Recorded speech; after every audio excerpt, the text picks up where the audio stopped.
Was he really saying that men or angels would come to take him down? And that as a result of this showdown in Jerusalem, over 3 days' time, that a movement would gel across the nation and Jesus would rise. He would rise to prominence as the Messiah. What were they thinking?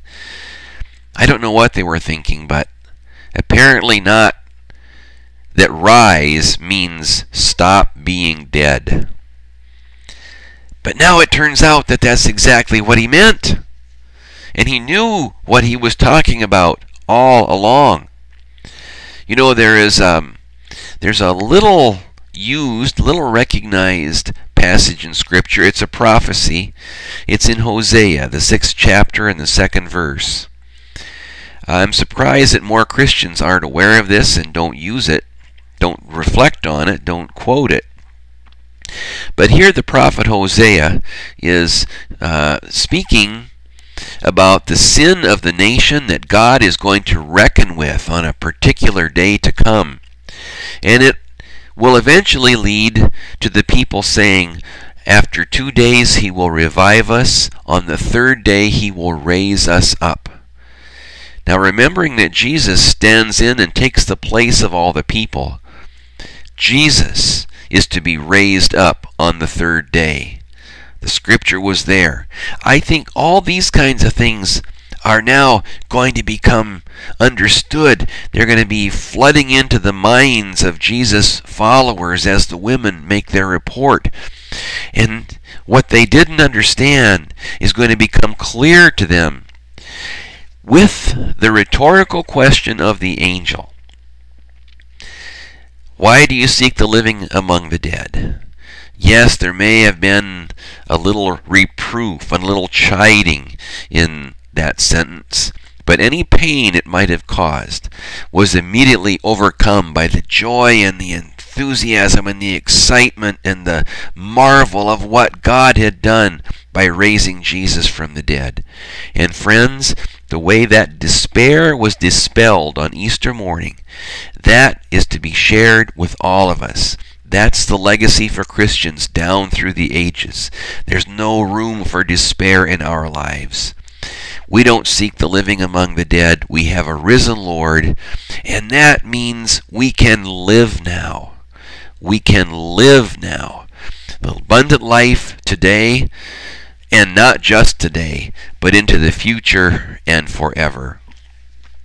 In Galena here, we are known for our history, and just 2 doors from where I am right now was the pre-Civil War home of Ulysses S. Grant. He went to the Civil War from here, and we had a number of other Civil War generals that came from this town as well. But the battlefields, they're not here.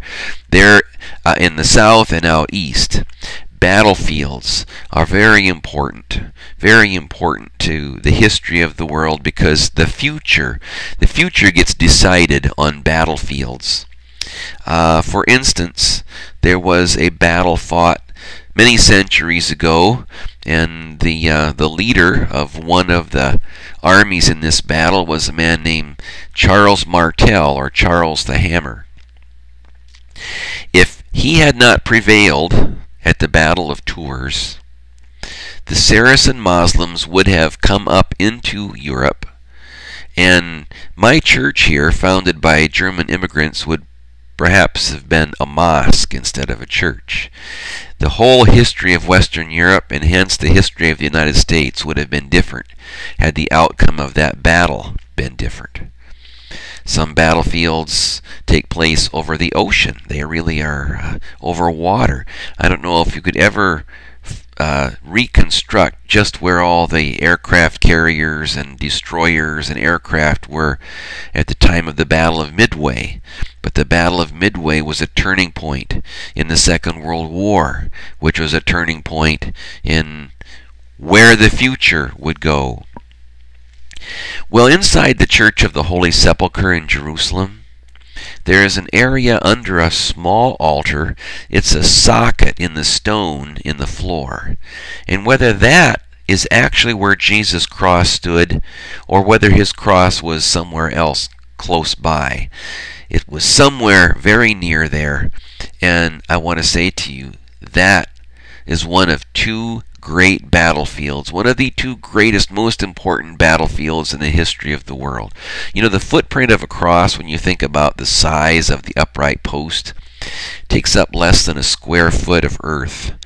But a battle was fought there against sin, against what separates us from God, and therefore brings about our eternal death. A battle was fought there by Jesus Christ, and Christ was the victor. Nearby, under the roof of that same church, there's a tomb. It is and it isn't Jesus' tomb. I say that because Jesus' actual tomb was cut to the ground and removed by a caliph, again, centuries ago when Muslims were in control of Jerusalem. But the site had been marked before that and now since. And so Christian pilgrims, not pilgrims, excuse me, but more powerful and wealthy Christians, they rebuilt a tomb where Jesus' original tomb had been, and inside that space there is an area. Well, what would it take to lay out the body of a human being? Perhaps an area 3 feet wide by 6 feet long? A very small area on the face of the earth.